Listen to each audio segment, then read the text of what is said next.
you all for coming, but either virtually or in person to this seminar. I think that all of us have gotten a real feel for what Nutrishare is about. And I would just say that I'm the newest kid on the block, and I think of myself as the weakest link in the Nutrishare chain. And so if you have someone with 40 years of experience being the weakest link in a chain, then you realize the experience that you have working with you.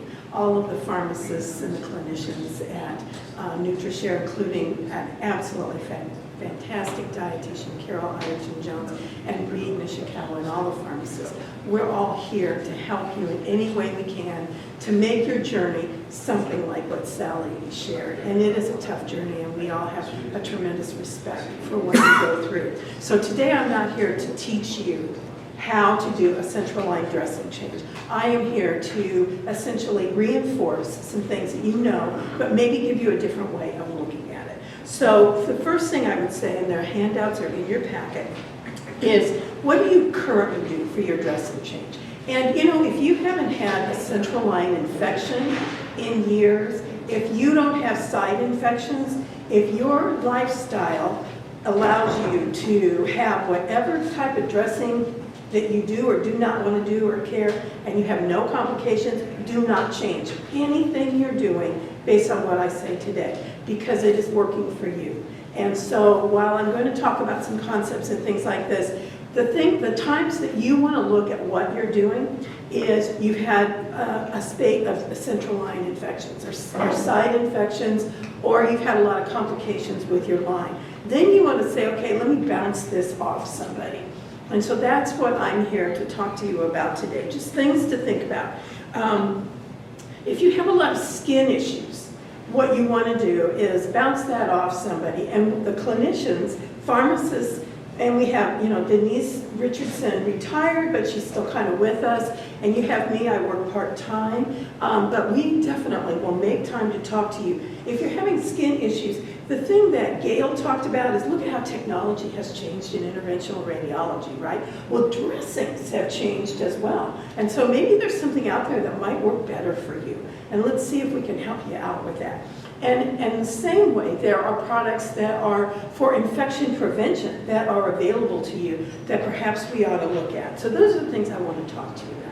So first of all, let's think about sterile. A sterile dressing change involves the use of sterile gloves, a mask.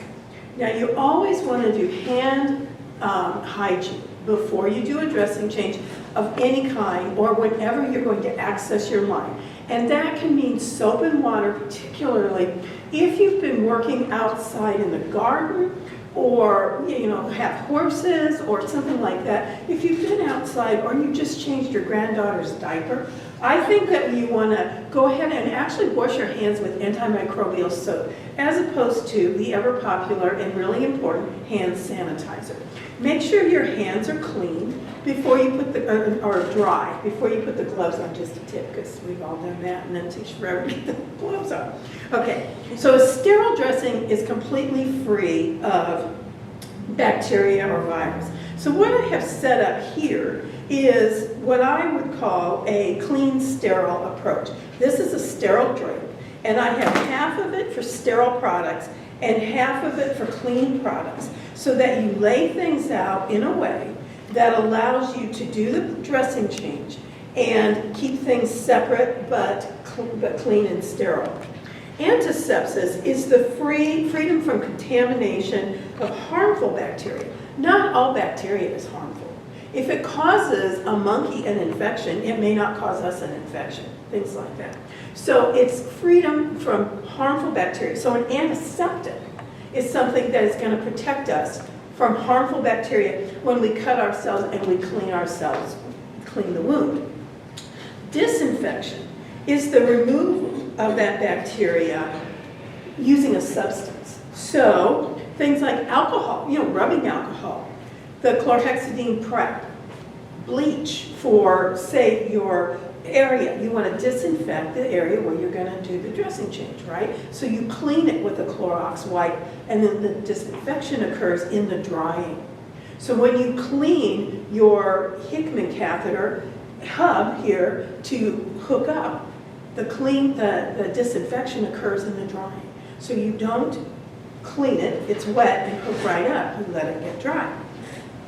Now, the term scrub the hub, this is something that's very popular in the nursing world.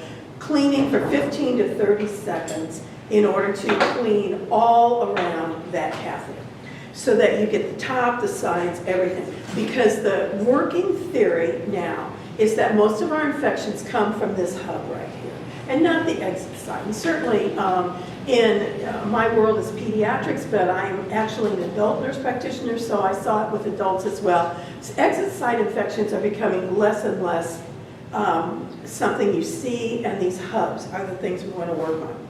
So now let's talk about infection prevention measures, because that is something that while you never have an infection, you might want to think about, I've never had an infection, but maybe I ought to do this. So let's talk about a few things. First of all, the swab cap or Kuros cap. This is that little cap that goes on the end of your catheter to protect it from touch contamination. So this is a very important product. And if we're not using it currently with you, you could ask your PC, we will send them to you. These are very nice. They start working within minutes and they last for up to 7 days. Clearly most of you are hooking up for longer, most days, maybe not every day. So this is a very cheap and effective way to prevent infection. Okay, now the next thing is the scrub hub. This has alcohol, 70% isopropyl alcohol. And what I'm going to do is kind of violate, so you didn't really see this, the sterile field for just a second. This is your catheter adapter, and it goes on like this, and then you're going around about 8 times, 10 to 15, 20 seconds, and you're scrubbing everything, letting it dry 5 to 10 seconds, and then you're able to hook up the saline, prime this thing, and flush, okay? So that if you don't use this site scrub, I encourage you to think about doing that. Now, you can use an alcohol wipe to do that. And that's the way we did it before. And the one thing I also want to say to you is that you may use a top-of-the-line, brand new, very good product, and we may have a shortage of it. Unfortunately, in supply chain issues nowadays, things are becoming short. And we may have to go back to something like an alcohol wipe for some things if we don't have that product. So, luckily, I predate all of these kinds of things. And I am the era of the alcohol wipe. An alcohol wipe effectively will disinfect any of these caps. It's a very good product. So don't think that if we are asking you to, for a while, use a product that was done in the early 80s, 70s, and things like that, that you're at higher risk for an infection. You are not. And someone who's got as many initials after my name as I do, I'm not going to lie to you. I am not going to, that's not what I'm about. Now I want to show you a tip that, so a lot of alcohol wipes, and this one does too, it says tear here. Okay, no, you do not tear there. You tear it in the middle, and then you lay it like that because you can pick it up with sterile gloves, flick it off, and there you go. So that whole tear here, that was designed by an engineer, not a nurse. Okay, just letting you know. Always. Yeah. So chlorhexidine wipes, they're available as well. We tend to use those on skin, but you can use them on products as well. They're going to leave a residue, so you want to kind of keep that in mind. You may not want to use them to clean off your connectors because they are going to maybe be a little bit sticky after you try to disconnect. We have chlorhexidine wands right here. I'll pick this thing up. Again, we're not thinking of sterile field at the moment. You break the pledget. I usually go like this on my sterile glove to make sure it's wet, and then you scrub. And in the old days, and since I'm old I can say that, I'm not insulting myself, it was a circle. We do not violate the circle. And now it's, you just scrub that thing and get in there. So I do come from the pediatric world, and but even with adults, you guys really kind of want that scrub feeling because it's itchy, right? And you want to get that feeling, pressure, and get that skin off of there. So using some pressure to clean and friction is not a problem at all. So go ahead and clean for about 30 seconds up to a minute, and then let it dry completely. Because again, the disinfection comes in the drying, and the residue that's left on the skin will cause itching and a rash if you put the dressing on wet. Doesn't the skin under our skin microscopically look like a lawn anyway? So scrubbing really gets in all the different little things. Absolutely. There's nothing flat about our skin at all. Okay, another product for those who are getting a new central line, or for some, we would use it all the time on kids, it's called a BioPatch. And a BioPatch, they come in a box of 10. You put the writing side up and the foam side down, and it is a foam dressing impregnated with CHG or chlorhexidine that allows you to have long-term, antimicrobial effects right at that exit site. So it's a very beneficial thing. Now, if you've had a number of central line infections and you're scared, because people, this is your lifeline and we know that, I certainly would think that you would want to have a BioPatch. If you hadn't used it in the past, if you have no central line infections, I do not encourage you to use a BioPatch, because whatever you're doing well. Now, I forgot the Valguard, but we have a product that I got some samples of that protects you. Okay, so here is Hickman catheter, cap, hook in the TPN tubing, and then going out this way. It protects this area between the Hickman, the hub of the catheter, the cap, the connection. And it is clear. And then you have a little blue tab, and it breaks apart so you can disconnect or connect. Parafilm is a thing that looks like wax paper, but when you stretch it, it looks like saran wrap, and it goes around the same way. So parafilm is a version of it, and what it does is it provides a lot of protection, waterproofing, around that connection between the hub of the catheter, the cap, and this, because there can be water and things that get in under these grooves. So I suggest, again, if you're having a problem with central line infections or you want to be extra careful, that is something that you want to think about. Now, to be honest, the pediatric patients that I worked with, almost all of them got parafilm. We gave them parafilm. It's an off-label use, but it's being used in other countries like the UK and in Australia.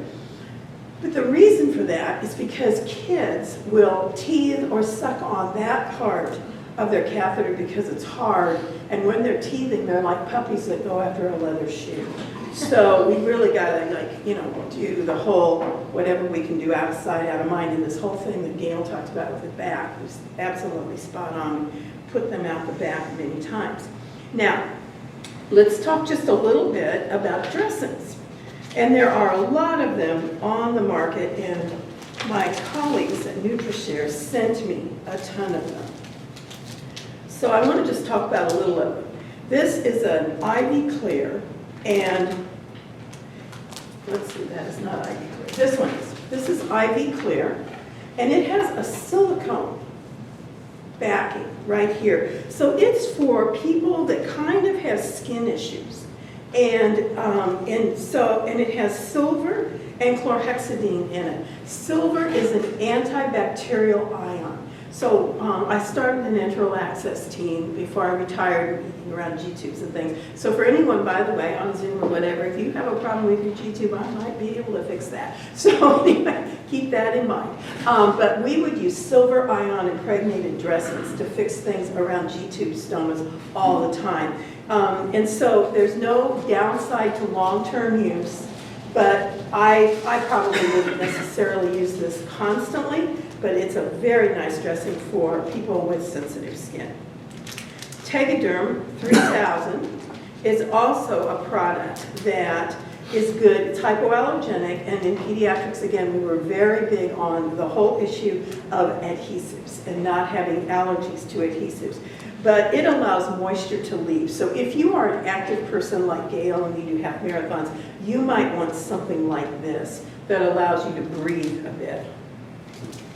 Now, a Sorbaview dressing, and I'm going to kind of show you how I open up a dressing using Sorbaview. It's what I used toward the end of my career. And see, the thing that I want you to keep in mind is that over the course of my career, I went from gauze and tape to clear dressings to all of these different products, ended up with Sorbaview. So honestly, a lot of my practice and how I took care of central lines changed over the years. So your practice for yourself might want to change. Something to think about. Okay, Sorbaview, when you're opening a dressing and you have a sterile field, open it onto the sterile part of the sterile field. Now I'll show you back after I've done that. Sorbaview has a cloth siding to it. Oh, I just opened up the Tegatron. That's really clever. Okay, let me get back to Sorbaview. Again, opening it onto the sterile field. It has a cloth tape area, hypofix tape, so that it allows us to have less kind of mold coming up from the edges. Have you ever had dressings that just come up from the edges? So this really allows it to stick better, and there is a window that's right here. Now, that brings me to this product right here, which is Skin Prep. And many of you might use Skin Prep to prep the skin, you know, after you've done the dressing change, but before you put the dressing on. Now, I would open all of these supplies up except this product when I'm getting ready to do a dressing, because it will dry in the process of me doing the dressing change, and then we don't have it. So now, unlike the other one, this one kind of has tabs that will tear. So you can pull this thing out, wipe it around the edges of your dressing, put it on, but then save it. Put the dressing on, and then afterwards, go over the outside edges of your dressing, and it kind of seals it to your skin. So it's a really good tip to get that dressing to stay on. Now, you know, pediatrics have my little Henri things with, you know, they would try to peel anything. So we were big users of Skin Prep. And sometimes, to be honest, their skin couldn't handle it after the dressing change to help the dressing adhere, but the dressing could handle it, and that would help it meld well to the skin. And I would use that on a Sorbaview dressing. Okay, now let's talk about gauze and tape. Does anybody here use gauze and tape dressing? Okay, all right. So the gauze and tape dressing is perfectly fine. It really is. If you don't have infections and things, and especially if you're active and sweating, a gauze and tape dressing is fine. So don't change just because someone stands up and tells you that all of these transparent dressings are the way to go. There are many definitions of how to do things right, and you're the best person to determine that. No dressing. So when I worked with adults with Nutrishare, and that was an experience, you know, I had lots of years, decades working with kids. So here I am, and I did the adults in our practice on our intestinal rehab team, but to go to adults, after having all those years of peds, I'm like, oh my gosh. But it was like riding a bicycle, and I loved it. I loved working with you adults, I have to tell you that. And I'm back to all children now. I still love that. But the one thing I had was a consumer that has been on TPN forever, and I mean a long, long time, over 50 years, and she never uses a dressing. She doesn't have infections. She's scared to death she's going to get an infection. And she uses like the Curos cap and the site scrub. She uses things to prevent an infection. She does not wear a dressing. And she takes a shower, and that's it. Does not have infections. So, and in the oncology world, where Gail came from, that's pretty well discerned in the literature that it is okay to do. So that's something to think about as well. Okay, so now let's just go down memory lane a little bit. And the reason I say that is because I've worked with we started a program before I retired where we reaffirmed competencies on kids who came into the hospital with central line infection. We watched their caregivers do a dressing change to kind of see if there wasn't maybe something we could up the game a little bit on. And at first they were rather threatened, and after a while they loved it. And we actually went from 1 FTE of a nurse doing that to 1.5 because the families liked it. So one of the first things that they noticed was that people didn't exactly put gloves on properly. So let's go through and talk about gloves. First of all, if you're going to do a dressing change, and say you're going to do a sterile dressing change, hand sanitizer,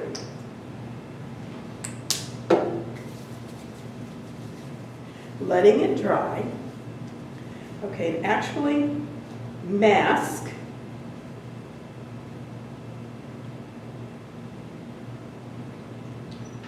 you can see my glasses fog up, which is just a lovely thing to have to deal with. Hand sanitizer, clean gloves to remove the dressing. These are kind of small. Clean gloves to remove the dressing, or clean hands, either one. Again, I predate the whole thing of using gloves to take the dressing off, and we had good luck with that. Now, opening up all the supplies. Sterile side, clean side. Alcohol wipes. Alcohol wipes. Now, clean hands. You would need 2 of these, right? One to clean this, and then one to clean that hub when you take off the old cap, right? Okay, so we're going to clean this thing really good. And you can also use alcohol wipes. Same difference. So I always taught families, do this with your hands, because then you don't contaminate. There you go. And then over the years, I developed a fine tremor in my left hand, and I'm left-handed. So I always hinge my elbows at my hips. See how that's tricky? And then you prime this and put it down. Okay. Now, take off the old dressing, get rid of that. Sometimes you have to use an alcohol wipe to hold on to the catheter to do that. And then we look at the sterile gloves. And I tend to put the sterile gloves on in an area that is off to the side, but in the interest of Zoom and everything, we're going to go this route. I'm left-handed. So you pick up the first glove, and I don't mean to be talking down to anyone, but honestly, I have seen over the years, people kind of lose track of the process of putting on sterile gloves. Pick it up this way, hand like this, slip in, and then you are done. You don't take this thing and pull it up. And if you get troubled where you don't get all your fingers in, go with it, you can fix it later. Second hand goes under the cuff, like this. And then, you know, this whole thing of messing with this cuff, really don't do it. Pick this up like that, and bang, you're there.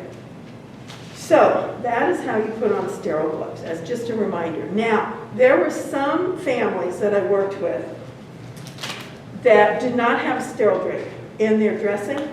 And so, because we worked with a number of different IV companies, and so what they would do, what we taught them to do, is use this as a sterile drape. And so you open this up, and on the side, you put those sterile supplies that you have. So that's something to think about. Am I at 5 minutes? Okay, great. All right.